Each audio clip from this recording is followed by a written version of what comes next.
কি তিশান ভাই, সামান্য উইশটুকুও তো করলেন না, গিফট কি দিবেন না নাকি? দূর থেকে জেরিন বুঝতে পারছে রাহা নিজের সমস্তটা দিয়ে তিশানের সাথে স্বাভাবিক থাকার চেষ্টা করছে। ভাই বোন কেমিস্ট্রি তৈরি করতে চাচ্ছে। রাহার কথা তিশান মুখ ভেঙচি মেরে বলল। ছ্রমাইয়া চেয়ে চেয়ে গিফট নিতে আসছে। ছ্যা! তিশানের কথায় রাহা চোখ মুখ কুঁচকে উঠে চলে গেল ওয়াশরুমে একটু ফ্রেশ হয়ে নেওয়ার জন্য। তিশানের থেকে এর থেকে বেশি কিছু আশা করা নাই ভালো। সবাই ইচ্ছে মতো হইচই করলো। তিশান একপাশে দাঁড়িয়ে তখনও বাহিরের আকাশ দেখতে ব্যস্ত। তিশানকে দাঁড়িয়ে থাকতে দেখে তানিয়া বুঝলো কোনো একটা ব্যাপার আছে, তা না হলে তো আর তিশান এখানে দাঁড়িয়ে থাকে না। তানিয়া তিশানের দিকে তাকিয়ে এগিয়ে এসে জিজ্ঞেস করলো। কি হয়েছে ভাইয়া, ঘুমোতে যাচ্ছ না কেন? তিশান কিছু না বলে একটু মাথা চুলকাতেই তানিয়া একটু এগিয়ে এসে বলল। কি হয়েছে বলো তো, কোনো সমস্যা? তিশান ফট করেই বলল। বাইরে যাবি? তানিয়া ভ্যাবাচাকা খেয়ে বলল। ভাইয়া, জিনে তো দেখি তোমাকে ধরেছে। এই গভীর রাতে যাব বাহিরে? গ্রামের বাড়িতে ভয় ডর লাগে না নাকি? আর যাবই বা কেন? তিশান বিরক্ত হয়ে বলল। দূর যাবি কিনা সেটা বল। তানিয়া নাক কামড়াতে কামড়াতে সবার দিকে তাকালো। রাহাও ততক্ষণে ওয়াশরুম থেকে বের হয়ে গেল। রাহা সবাইকে তাড়া দিয়ে বলল। চলো ঘুমোতে গেলাম আমি। তানিয়া তড়িঘড়ি করে এসে বলল। আরে না, ওয়েট, চল সবাই বাহিরে যাব, একটু চন্দ্রবিলাস করতে। রাহা লাফ মেরে খাটে উঠে গিয়ে বলল। চন্দ্রবিলাস নাকি ভূত বিলাস শুনি? আমি যাব না গো, তোমরা যাও। নিশা এক পায়ে রাজি যেতে তাই সে চেঁচিয়ে বলল। হ্যাঁ, আসছে ঢং, তোকে কেউই নিবে না, চল তো। রাহা কাঁথা মুড়ি দিয়ে শুয়ে পড়ে বলল। মাফ চাই, আমার ভয় লাগে, তোরা যা, আমি যাব না। আর আমার মা বলে দিয়েছে সন্ধ্যা হলেই যেন বের না হই। আর আর তোরা কি না আসছিস এই গভীর রাতে বের হতে? তানিয়া তিশানের দিকে তাকিয়ে বলল। তাহলে ভাইয়া চলো, আমরাই যাই, রাহা থাকুক। তিশান ভ্রু কুচকে মনে মনে কিছু ভেবে বলল। তানিয়া সবাইকে নিয়ে গেট করে চুপি চুপি বের হয়ে গেল। উঠানে আম গাছ তলায় সবাই গোল হয়ে দাঁড়িয়েছে। এই এক অদ্ভুত অনুভূতি। রাতে নিশ্চুপ আকাশ, চারপাশে ঝিঝি পোকার ঢাক, হিম শীতল করা এক শিহরণ, সবকিছু মিলিয়ে অন্যরকম এক অ্যাডভেঞ্চার। সবাই বের হওয়ার পর তিশানের সন্ধান করার পরেই দেখলো তিশান তাদের সাথে নেই। সবাই একটু ঘাবড়ে যাওয়ার সময় দেখলো তিশান বের হয়ে আসছে, কিন্তু একা না, সাথে রাহা। রাহাকে পাজো কোলে করে নিয়ে আসছে। রাহা হাত পা ছোড়াছড়ি করছে, কিন্তু মুখে কাপড় বাঁধা। দেখে মনে হচ্ছে তাকে নিয়ে পালিয়ে যাওয়া হচ্ছে। সবাই অবাক চোখে তাকিয়ে রইল। তিশান সবার কাছাকাছি এসেই রাহাকে কোল থেকে নামিয়ে দিল। তিশানের এমন জোর করে নিয়ে আসা দেখে রাহা কেমন ভয়ে কুঁকড়ে যাচ্ছে। বারবার কেবল মনে হচ্ছে এটা আবার সেই দুঃস্বপ্ন না তো। রাহাকে নামাতেই তানিয়া বলে উঠল। ভাইয়া, রাহা কেমন জোর জবরদস্তি করে নিয়ে আসার কি দরকার ছিল? তিশান সোজা হয়ে দাঁড়িয়ে বলল। দরকারটাই তো রাহাকে, তোরা এবার চলে গেলেও পারিস। তিশানের কথায় তানিয়া ভ্রু কুচকে বলল। আমরা এখানে আছি, এখানেই থাকবো, তোমরা যা করার আমাদের সামনেই করবে।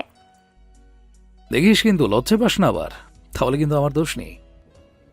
তানিয়া দুই হাত বুকে গুজে দাঁড়িয়ে রইল। রাহা দাঁত কিরমির করে তিশানের দিকে তাকিয়ে আছে। মুখ তো বাঁধা, তাই কিছু বলতেও পারছে না। বাকিরা দর্শক হয়ে দাঁড়িয়ে আছে। আশেপাশে চাঁদের আলো ছড়িয়ে ছিটিয়ে আছে। কুয়াশা পড়ছে টুপটাপ, হালকা ঠান্ডা। আর এরকম একদল যুবতী দাঁড়িয়ে আছে। তাদের মাঝে একজন যুবক, যার দৃষ্টি সম্পূর্ণটাই সামনে জড়সড় হয়ে মুখ বাঁধা যুবতীর দিকে। তিশান আশেপাশে সবার দিকে একটু তাকালো, তারপর ফের রাহার দিকে তাকিয়ে রাহার সামনে হাঁটু গেড়ে বসে পড়ল। মাথা নিচু করে কিছুটা উচ্চ স্বরে প্রথমেই বলল। উপস্থিত সবাইকে সাক্ষী হিসেবে রাখলাম। কথাটা বলেই তিশান একটা ডায়মন্ড রিং বের করে রাহার সামনে ধরে বলল। আজকে তোর জন্মদিন, আমি জন্মদিনের উইশ করতে পারবো না, আমার এটা ইচ্ছে করছে না বলতে। আমার ইচ্ছে করছে বলতে, will you marry me my dear Taj? রাহার ছটপটানি বন্ধ হয়ে গিয়েছে তিশানের কথা শুনে। এতক্ষণ মুখ খোলার জন্য নড়াচড়া করেছিল। তিশানের একটা বাক্য যেটা সমস্ত রাহাকে থামিয়ে দিল। রাহা জানতো এই দিনটা আসবে, তবে বড় জোর ভেবেছিল প্রপোজ করবে, ভালোবাসি বলবে। কিন্তু না, সে এমন কিছু করেনি। রাহা ভীষণ ভয় পাচ্ছে। এমন দিন আসবে জানতো, কিন্তু এমন দিনের জন্য যে প্রিপারেশন নেওয়া হয়নি তার। এখন কি বা বলবে? যদি উল্টোপাল্টা উত্তর দেয় তখন তিশান না আবার কি থেকে কি করে বসে। রাকে চুপ করে থাকতে দেখে তিশান ফের ডাকলো। রাহা। অমনি নিশা বেশ আনন্দের স্বরে বলে উঠল, আরে আরে দুলা ভাই, আপনি তো দেখি আমার বান্ধবীর মুখ বেঁধে রেখে জবাবের আশা করছেন। এভাবে করলে তো জবাব পাবেন না। নিশার কথায় তিশানের মাথায় আসলো যে রাহার মুখ বেঁধে রেখেছে। তিশান একটু লজ্জা পেয়ে হাসলো। নিশা এসে মুখের বাঁধনটা খুলে দিল। এবার সবার দৃষ্টি রাহার দিকে। তানিয়া সহ সবাই রাহার দিকে তাকিয়ে আছে জবাবের জন্য। চুপ করে দাঁড়িয়ে আছে, কি বলবে বুঝতে পারছে না। তিশান অপলক তাকিয়ে আছে রাহার চোখের দিকে। চোখের পলক ফলাচ্ছে না, মনে হয় চোখের পলক ফালতেই যদি রাহা পালিয়ে যায়। রাহা তিশানের চোখের দিকে তাকিয়ে ভয় পেল। এই চোখে স্পষ্ট দেখা যাচ্ছে, আর এই চোখ বলে দিচ্ছে যে রাহা, তুই যদি না বোধক কোনো শব্দ করিস তাহলে আমি সব ধ্বংস করে দেব। কুয়াশায় চারপাশ অন্ধকার হয়ে আসছে। তারাগুলো পালিয়ে গিয়েছে, চাঁদ নিজের আলো গুটিয়ে নিয়েছে। রাহা সিদ্ধান্তহীনতায় ভুগছে। এত বড় একটা সিদ্ধান্ত মুহূর্তেই নেওয়া যায় না। প্রচন্ড শীতে রাহার হাঁটু কাঁপছে, ঠোঁট নীল হয়ে আসছে। গায়ে তেমন ভারী কাপড় নেই। তিশান চট করে বসা থেকে উঠে দাঁড়ালো। রাহা ঠায় দাঁড়িয়েছিল তখনও। তিশানের উঠে যাওয়া দেখে একটু ভয় পেয়ে দুপা পিছিয়ে গেল। তিশান রাহার কাছে এসে মুখের বাঁধনটা খুলে দিল। রাহা ভয় মিশ্রিত মুখ নিয়ে তাকালো তিশানের দিকে। তিশান আবার চট থাপ্পড় মারবে কিনা সেটারই ভয় পাচ্ছে রাহা। তিশান এসবের কিছুই করলো না, বরং সবার দিকে তাকিয়ে একটু মুচকি হাসলো। তারপর রাহার সামনে দাঁড়িয়ে সবাই যেন শুনে এমন ভাবেই বলতে লাগলো, আসলে ভুলটা আমারই। রাহা ছোট মানুষ, সে কি করে সিদ্ধান্ত নেবে, তাই না রে রাহা? রাহা কিচ্ছু বলতে পারছে না। তিশানের মতিগতি বোঝা বড় দায়। তিশানের এমন হাসি হাসি মুখ আর হেয়ালি কথাবার্তা শুনলেই রাহার ভয় হয়। মনে হয় এগুলো ঝড়ের পূর্বাভাস। তানিয়া বলল, সেটাই তো ভাইয়া, কিন্তু তুমি যে এমন করবে সেটা তো জানতাম না। তিশান হেসে দিল তানিয়ার কথায়, মাথা চুলকিয়ে বলল, আমি নিজেও তো জানতাম না। মেয়েটা একটু বেশি জ্বালাচ্ছে ইদানিং, ঘুমের মধ্যে এসব ঝগড়াঝাটি শুরু করে দিচ্ছে। তাই এবার সংসার পেতে ঝগড়াঝাটি করার ব্যবস্থা করছি। তানিয়া মুখে হাত দিয়ে ঠোঁট টিপে হাসলো তিশানের কথায়। তিশানের কোনো রকম সিদ্ধান্তে তানিয়ার কোনো আপত্তি ছিল না কখনো, আর এখনো নেই। আর তানিয়া আপত্তি করলেই যে তিশান সেটা করবে না, ব্যাপারটা এমনও নয়। তিশান সর্বদা নিজের সিদ্ধান্তে অটল ছিল। তানিয়া কিছুটা প্রশ্নবিদ্ধ হয়ে বলল, তা ভাইয়া, বিয়ের প্রস্তাব যে দিলে, বউকে খাওয়াবে কি বিয়ে করে? তুমি তো চাকরি বাকরি করো না। তিশান তার বউকে না খাইয়ে রাখবে না সেই চিন্তা করতে হবে না তোকে। কথাটা বলতে বলতেই তিশান রাহার হাতটা টেনে নিল। রাহার হাতের আঙ্গুলে রিংটা পরিয়ে দিতে দিতে বলল, আমি তো তোর গার্ডিয়ান, আমার সিদ্ধান্তই তোর সিদ্ধান্ত। তোকে আলাদা করে সিদ্ধান্ত নেওয়ার জন্য প্রেশার নিতে হবে না। আর শোন, ছোটকাল থেকে তোকে ভালো টালো বাসি নাই, তোরা তো আমি দেখতেও পারি না। তুই তো একটা অপরিষ্কার চংলি মেয়ে। সব কথা এক কথা হলো, তুই যেমন হোস যাই হোস না কেন, আমার এখন বিয়ে করতে ইচ্ছে হলো, তাই তোকেই বিয়ে করব। কোনো রকম ব্যাখ্যা বিশ্লেষণ চাইবি না, আর বলে দিলাম। রাহা চুপ করে আছে, কোনো কিছু বুঝে না এমনটা নয়। একটা মেয়ে আর একটা ছেলের ব্যবহারের অনেক কিছু বুঝতে পারে, তেমনি রাহাও বুঝতে পারে তিশানকে। কিন্তু এখন রাহা বিয়ে নিয়ে চাইলেও কিছু বলতে পারবে না। সে কোনো রকম বাহানাও করতে পারবে না। কি বাহানা দিবে? যদি বলে বিয়ে করবে না, তাহলে জিজ্ঞেস করবে কেন করবে না। এই প্রশ্নের জবাব তো রাহার কাছে নেই। কারো সাথে তার আলাদা করে সম্পর্ক নেই যে সে এটার বাহানা দিবে। আর সম্পর্কের কথা আসলে একজনকেই রাহার মনে হয়, যার সাথে কোনো রকম সম্পর্ক হয়নি, হয়তো বা হতো কোনো একদিন, কিন্তু সেটা নিশ্চয়তা তো এখন শূন্য। পড়াশোনার বাহানাও দিতে পারবে না, কারণ রাহা নয় বরং তিশানই রাহাকে ঘাড়ে ধরে পড়াশোনাতে লাগিয়ে রাখবে, এটা রাহা জানে। আর বাকি রইল বাবা মা, তারা তো কখনোই দ্বিমত করবে না। রাহা আর ভাবতে পারলো না কি বা বলবে সে। যদিও তিশান কোনো কিছু বলার জন্য জোর দিচ্ছে না, রাহা আনমনেই বলে ফেললো, তিশান ভাই, এখন বিয়ে করব না আমি। রাহার কথা শুনে তিশান একটু থামলো। একগাল হেসে শান্তভাবে রাহার রিং পরিয়ে দেওয়া হাতটা একটু কাছে টেনে নিয়ে আলতো চুমু দিয়ে বলল, তোর যখন ইচ্ছে করবে তখনই বিয়ে করিস। রাহা বেশ অস্বস্তিতে পড়ে গেল তিশানের কাহিনীতে। তিশান কথাটা শেষ করে চারপাশে তাকালো। সব কয়টা মেয়ে তাদের দিকে তাকিয়ে মিটিমিটি হাসছে। তিশান মুচকি হেসে রাহার কানের কাছে ফিস ফিস করে বলল, আবার বেশি লেট করিস না, বাচ্চা কাচ্চার একটা ব্যাপার স্যাপার আছে তো। তিশান কথাটা বলেই ঠক ঠক করে কাঁপতে থাকা রাহার গায়ে চাদরটা ভালো করে দিয়ে হাঁটা ধরল রুমের উদ্দেশ্যে। যাওয়ার সময় তানিয়াকে বলে গেল রুমে চলে আসতে। শেষ রাতে শীতটা একটু বেশিই লাগে কিনা। তিশানের কথায় রাহার কান দিয়ে গরম ধোঁয়া বের হচ্ছে মনে হচ্ছে। এসব কথাবার্তাগুলো তিশান দিন দিন একটু বেশি বলে ফেলছে যেন। তিশান চলে যেতেই সবাই এসে রাহার উপর হামলে পড়লো। তানিয়া হেসে হেসে এটা ওটা বলছে, এক একজন এক একটা কথা বলছে। কেউই আবার হাত টেনে রিংটা দেখে সুন্দর হয়েছে বলে প্রশংসা করছে। তানিয়া এক ফাঁকে রাহার কানে কানে বলল, এত ভাবিস না, ভাইয়া তোর বাবার অনুমতি ছাড়া এটা করতে পারেনি। রাহা কোনো রকম মন্তব্যই করছে না। তানিয়া সহ সবাই রুমে চলে আসলো। কাল সকালেই ঢাকার উদ্দেশ্যে রওনা দিবে তারা, তাই রুমে গিয়ে ব্যাগপত্র গুছিয়ে একটু ঘুমানোর চেষ্টা করলো। সবাই যে যার মতো শুয়ে পড়লেও রাহা গায়ের চাদরটা টেনে চুপটি করে বসে রইল। এখানের কেউই ঘুমায়নি বলে ঘুম পেয়েছে, কিন্তু রাহা একটু ঘুমিয়ে উঠেছে। আর এত এত চিন্তার মধ্যে এখন ঘুমও আসছে না। রাহা বসে বসে হিসাব মেলাচ্ছে। একজন মেয়ে হিসেবে তাকে বিয়ে করতেই হবে, সেটা বাবা মা যার সাথে বিয়ে দেয় তাকেই করতে হবে। যদি নিজস্ব কোনো সম্পর্ক থাকতো তাহলে না হয় অন্য ব্যাপার ছিল। রাহার এটাও নেই। রাহা আনমনে ভাবলো, ইবরাজ থাকলে হয়তো এখন বিষয়টা অন্যরকম হতো, কিন্তু সে তো নেই। আসবে যে এটাও না। আসলে না হয় অপেক্ষা করা যেত। তিশান অন্য সব সাইড থেকে ছেলে হিসাবে পারফেক্ট, কোনো পাত্রীপক্ষই তাকে রিজেক্ট করবে না যদি না মেয়ের নিজস্ব কোনো সম্পর্ক থাকে। এরকম একটা অবস্থাতে রাহাই বা কিভাবে তাকে রিজেক্ট করে? যদিও বা রাহার সাথে তিশান অন্যরকম ব্যবহার করে, কিন্তু সবসময় কি আর এরকম করবে? এরকম হাজারো চিন্তা ভাবনা করলো রাহা। না, আর চিন্তা করতে পারছে না, অনেক ক্লান্ত লাগছে। যা হবে দেখা যাবে। বাহিরে হয়তো ভোলের আরো ফুটে যাবে। রাহা বসা জায়গাটায় হাত পা গুটিয়ে শুয়ে পড়ল।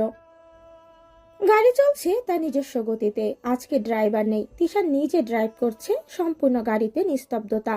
আসার সময়ে যতটা হইচই করেছিল এখন আর সেটা করছে না। সবাই বিভোর হয়ে ঘুমাচ্ছে, যেন কতকাল ঘুমায়নি তারা। খুব সকালেই রওনা দিয়েছিল সবাই, সবার থেকে বিদায় নিয়ে বের হয়ে পড়েছে। আসার সময় জামিয়া সবাইকে জড়িয়ে ধরে বলেছে, তোমাদের অনেক মিস করব, তোমরা আবার আসবে কিন্তু। সবাই জামিয়াকে বেশ আদর করে আসছে, সাথে করে নিয়ে আসতো, কিন্তু এখন স্কুল খোলা, তার চাইলেও আসতে পারবে না। সুলতানা মেয়েগুলোকে মিস করবে বলে জানিয়েছে। এবার আর রাহাকে পেছনে বসতে দিল না তিশান। প্রথমে তার সাথে সামনে নিয়ে আসলো বসানোর জন্য। নিশা জোর গলায় বলল, ভাইয়া, আমাদের বান্ধবীটারে আমাদের সাথেই না হয় বসতে দেন এবারের মতো। তিশান এক গাল হেসে বলল, আমার অর্ধেক বিয়ে করা বসে হাতছাড়া করতে মন চাচ্ছে না বান্ধবী। রাহা চোখ কটমট করে তাকিয়ে বলল। অর্ধেক বিয়ে আবার কখন হলো শুনি? তিশান সিট বেল্ট লাগাতে লাগাতে বলল, পাত্র রাজি পাত্রী রাজি হলে অর্ধেক বিয়ে তো বলাই যায়, বাকি শুধু কবুল বলাটা। তুই ছেলে, আমি এখনই 3 কবুল বলে দিচ্ছি। রাহা নাক ছিটকে বলল। ফালতু লজিক। আপনি কে কে কে বললো আমি রাজি? তিশা রাহার সিট বেল্ট লাগিয়ে দেওয়ার জন্য কিছুটা কাছে এসে বেল্ট লাগিয়ে দিয়ে বলল। কি আর বলবে, তোর চোখ বলেছে। তিশান রাহার চোখে তাকিয়েছিল তখনও। রাহা দ্রুত চোখ বন্ধ করে নিল, তারপর বাহিরের দিকে তাকিয়ে রইল, যেন পালাতে চাচ্ছে তিশানের থেকে। মনে মনে ভাবছে, সত্যি কি চোখ সম্মতি প্রকাশ করছে নাকি? তিশান ড্রাইভ করতে করতেই বলছিল, আর কত পালিয়ে বাঁচবি? রাহা তিশানের সাথে আর কথা বাড়ালো না, আনমনে নিশ্চুপ হয়ে বাহিরে তাকিয়ে রইল। গাড়ি চলছে তার নিজস্ব গতিতে। বাহিরের প্রকৃতির অপরূপ এই সৌন্দর্য দেখতে দেখতে কখন যে রাহা ঘুমিয়ে পড়েছে সেটা বুঝতে পারেনি। তিশান ড্রাইভ করতে করতে খেয়াল করলো সব কটা মেয়েই ঘুমিয়ে গিয়েছে। রাহাও ঘাড় কাত করে ঘুমিয়ে আছে। তিশান গাড়িটা রাস্তার এক পাশে থামিয়ে রাখলো। জনমানবহীন নির্জন রাস্তা। গ্রাম থেকে মেন রোডে উঠতেই এই রাস্তাটা পড়ে। দুপাশে বিশাল বিল আর গাছপালা। বিলের শেষ মাথায় মনে হচ্ছে আকাশ হেলে পড়ে গিয়েছে। তিশান ঘুমন্ত রাহার দিকে তাকালো। রাহা বাচ্চাদের মতো ঘুমোচ্ছে। বেবি ফেসের কারণে মেয়েটাকে একটু বেশি পিচ্ছি পিচ্ছি লাগে, কিন্তু কথার যে ঝাঁজ! কথাটা ভাবতেই তিশানের হাসি পেল। তিশান মুচকি হেসে রাহার হাতটা আলতো করে টেনে নিজের হাতের মুঠোতে নিল। তিশানের ইচ্ছে করছে ঠিক এভাবেই অনেকটা সময় কাটাতে, কিন্তু রাস্তায় তো সেটা সম্ভব না। বাসায় পৌঁছাতে হবে। তিশান রাহাকে টেনে এনে মাথাটা নিজের হাঁটুতে রেখে রাহার পা দুটো সোজা করে মেলে দিলে শুইয়ে দিল। গায়ের চাদরটা রাহার শরীরে দিতেই রাহা চাদর সহ গুটি সুটি মেরে গাড়ির সিটকে বিছানা আর তিশানের হাঁটুকে বালিশ মনে করে আরামে ঘুম দিল। তিশান যথাসম্ভব সতর্কতার সাথে বাকিটা রাস্তা ড্রাইভ করতে লাগলো। খুব আদরের বিষয়বস্তুগুলো একটু বেশি নড়বড়ে আর এদিক সেদিক হয়ে যায়। এই যেমন রাহা, বাবা মার একটা মাত্র মেয়ে, বেশ সাধনার এই সন্তান। মুনতাহারার বাবা উচ্চবিত্ত ছিল। বড় মেয়ে রোকেয়া বেগম মানে তিশানের মায়ের বিয়ে হয়ে যায় খুব অল্প বয়সে। উনি যখন ক্লাস 9-এ পড়াশোনা করেছেন তখনই বিয়ে হয়ে গিয়েছিল। তিশানের বাবা বেশ কাঠখোট্টা স্বভাবের মানুষ বিধায় রোকেয়া বেগম অনেক চেষ্টা করেও এসএসসি দেওয়ার পর আর পড়াশোনা করতে পারেননি। এরপর সংসারে মনোযোগী হয়েছেন তিনি। কিন্তু এদিকে ছোট্ট মেয়ে মুনতাহারা ছিল উচ্চবিলাসী বাবার উচ্চবিলাসী মেয়ে। তার মধ্যে ছিল আধুনিকতার ছোঁয়া। বড় বোনকে বিয়ে দিয়ে দিতে পারলেও তাকে দিতে পারেনি। মুনতাহারা যখন ইন্টার ফার্স্ট ইয়ারে পড়ে ঠিক তখন শরীফুল ইসলাম মুনতাহারাকে পছন্দ করে বিয়ে করে নেন। মুনতাহারা বিয়ে হয়ে যাওয়ার পর ইন্টার লেভেল শেষ করে। ইচ্ছে করে আর পড়াশোনা করেনি। তখনকার দিনে এটাই বা কম কিসের। শরীফুল ইসলাম মুনতাহারাকে অনেক ভালোবাসলেও শরীফুলের মা মুনতাহারাকে তেমন পছন্দ করতেন না। বিয়ের 5 বছর পর যখন মুনতাহারা কোনো সন্তান হচ্ছিল না, তখন যেন শরীফুলের মা একটু বেশি খারাপ ব্যবহার করতে শুরু করে দেন। হাজারো ডাক্তার, কবিরাজ, হেকিম দেখিয়ে সব শেষে তাদের উছিলায় আল্লাহ মুনতাহারাকে এই মেয়েটাকে দেয়। এই সেই মেয়ে যাকে মুনতাহারা এত সাধনার পর পেয়েছে। এই সন্তান তো আদরের হবেই। মুনতাহারা মেয়েকে সব সময় চোখে হারায়। মেয়ের সাথে তার বন্ধুর মতো সম্পর্ক। কিন্তু মেয়েটাকে নিয়ে সেই ছোট কাল থেকে মুনতাহারা ভুগছেন। মেয়েটার একটার পর একটা অসুখ বিসুখ লেগেই থাকে। এই যে এখন বেড়াতে গিয়েছিল, সেখান থেকে এসে বিছানায় যে পড়েছে আর খবর নেই। মুনতাহারা মেয়ে ক্লান্ত ভেবে রেস্ট নিতে দিচ্ছিল, অথচ গায়ে হাত রেখে দেখে তাপমাত্রা অত্যাধিক বেড়ে আছে। জ্বরে গা পুড়ে যাচ্ছে। এই হলো সমস্যা। 19 থেকে 20 হলেই জ্বর টর বাঁধিয়ে বসে থাকে মেয়ে। এরকম হাজারো কিছু গুনগুন করে পায়তারা করছে মুনতাহারা। ঠিক তখনই রাহা বসে যাওয়া কণ্ঠে মিনমিনিয়ে বলল, তুমিও না আম্মু, যেরকম করছো মনে হয় আমি জ্বরকে ইচ্ছে করে নিয়ে এসে বলি আমার শরীরে বাসা বাঁধতে। মুনতাহারা এক টুকরো কাপড় পানিতে ভিজিয়ে রাহার কপালে দিতে দিতে বলল, এই, একদম চুপ থাক। তোর যন্ত্রণায় আমার অর্ধেক আয়ু কমে যাচ্ছে। রাহা চুপ করলো না, বরং গলা বাড়িয়ে বলল, এই জন্যই তো বলি আমি এতই যন্ত্রণা দিচ্ছি যে তোমরা অসহ্য হয়ে বিয়ে দিয়ে ভাঙিয়ে দিচ্ছ আমাকে। রাহার কথাটা বুঝতে মুনতাহারার অসুবিধে হলো না। শরীফুল তাকে ফোনে বলেছে সবকিছু।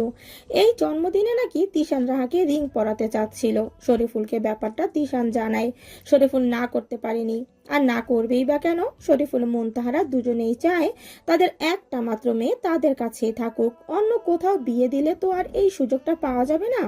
শেষ বয়সে রাহা তিশান দুজনেই তাদেরকে দেখবে, এই রকমটাই তারা আশাবাদী। মেয়েও চোখের সামনে থাকলো। রাহার কথায় মুনতাহারা এসব ভাবতেই রাহার হাতের আঙুলের দিকে নজর গেল। রাহাকে কিছু না বলে আঙুল টেনে রিংটা দেখে মুচকি হেসে বলল, বেশ সুন্দর হয়েছে তো।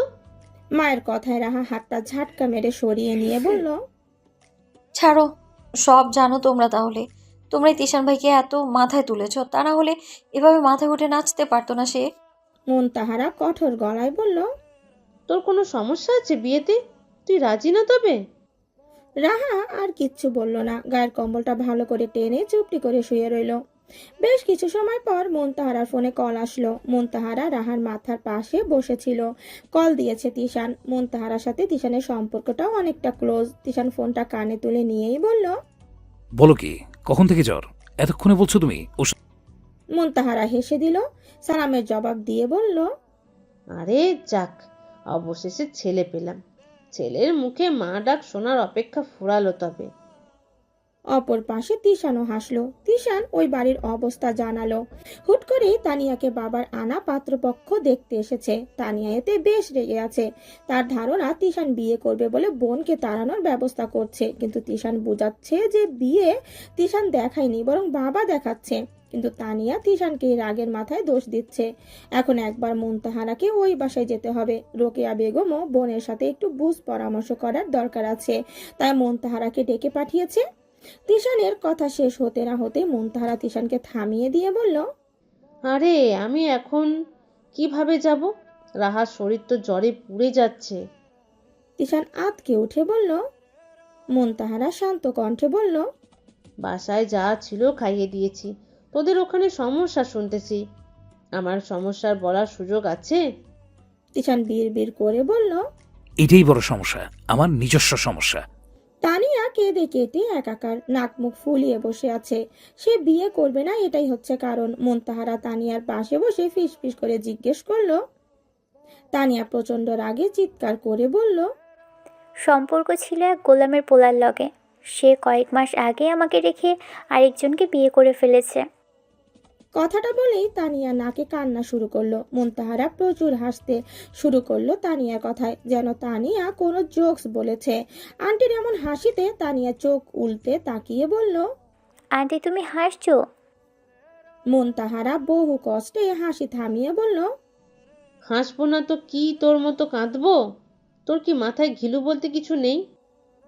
তারপর তানিয়ার মাথায় ঠাস করে একটা থাপ্পড় লাগিয়ে দিয়ে বলল, এই, তুই আমার সহজ সরল আপার পেটে জন্ম নিচ্ছিস সত্যি? কোনো পোলা তোকে রেখে বিয়ে করে কোন পোলা তোকে রেখে বিয়ে করে ফেললো, আর তুই কিনা বিয়ের কথা শুনে কান্না করতেছিস? সে বিয়ে করে ফেলছে, তুই এখন তার আশায় থাকিস কিভাবে? সতীনের ঘর করতে মন চাচ্ছে নাকি? তানিয়া চেঁচিয়ে বলল, আন্টি হয়েছে তো, থামো। থামতে বলেছি। সেই পোলা বিয়ে করে ফেলছে, তোরও উচিত বিয়ে করে 4-5টা বাচ্চা কাচ্চা সমেত তাকে দেখিয়ে দেওয়া। তানিয়া কান্নাকাটি বন্ধ করে চোখ উল্টে মুনতাহারার দিকে তাকিয়ে রইল।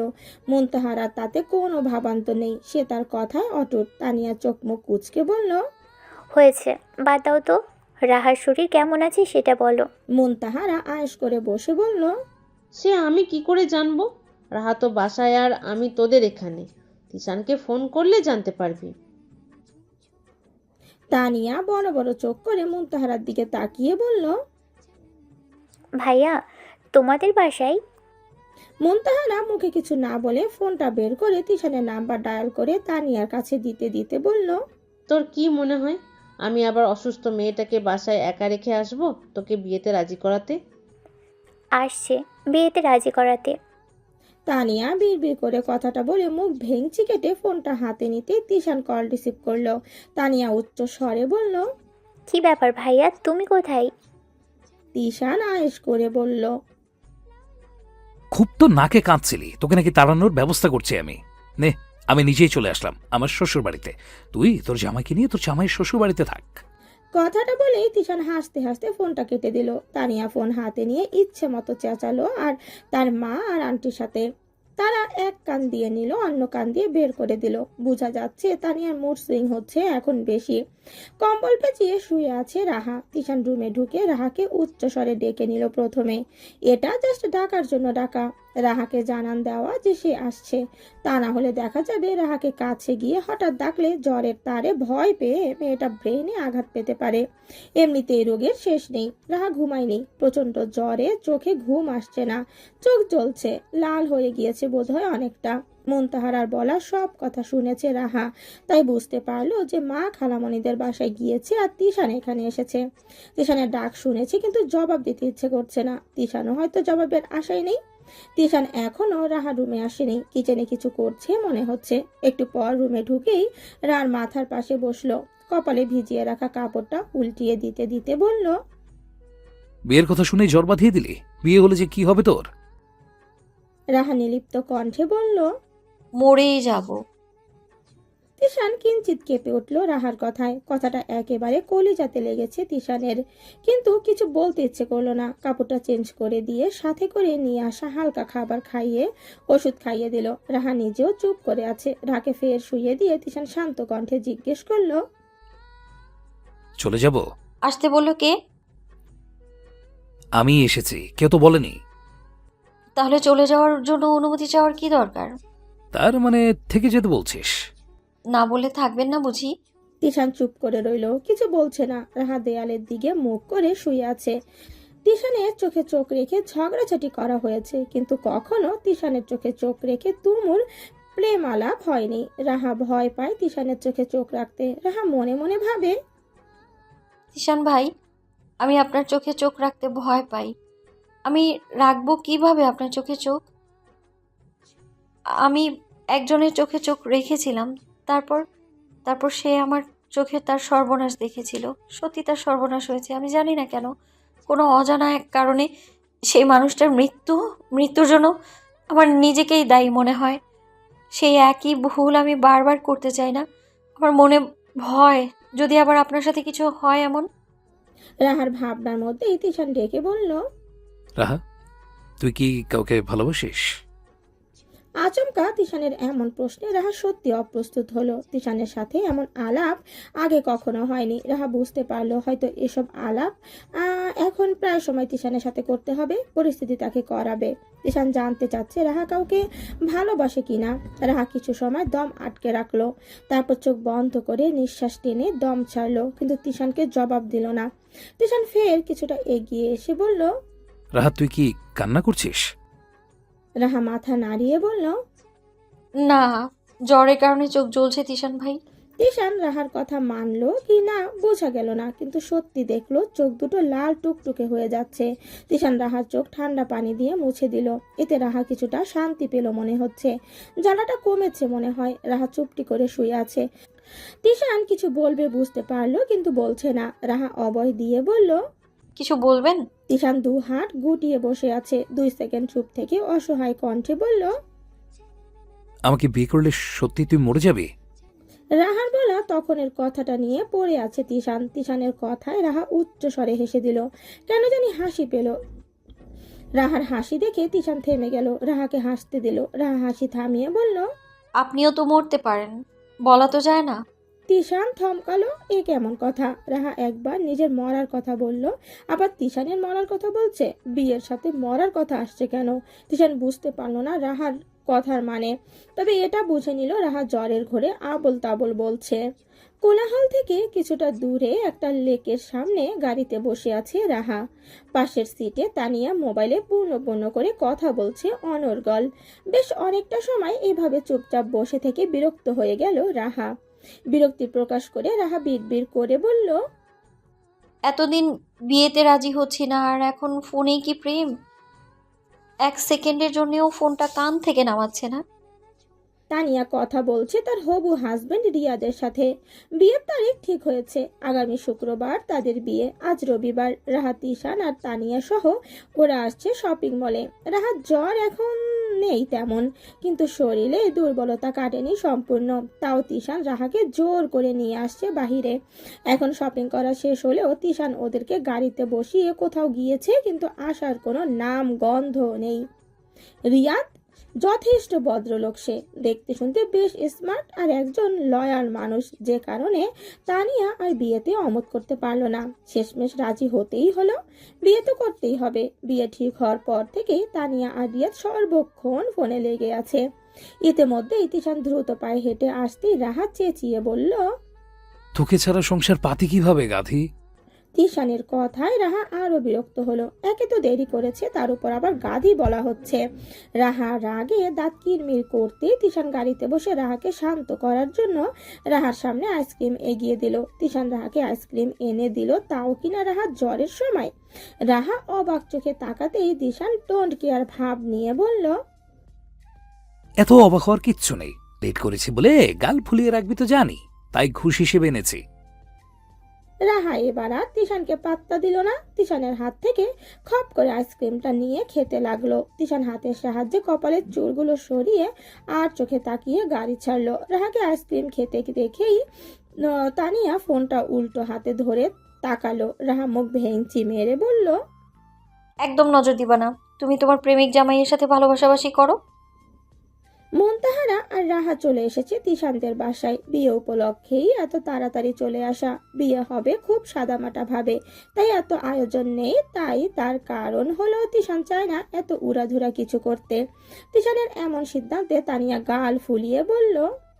এটা ঠিক না ভাইয়া, তোমার একটা মাত্র বোন, কই তুমি অনেক আয়োজন করবা তা না, নিজের বিয়েতে তো দেখবো ঠিকই অনেক অনেক আয়োজন করবা।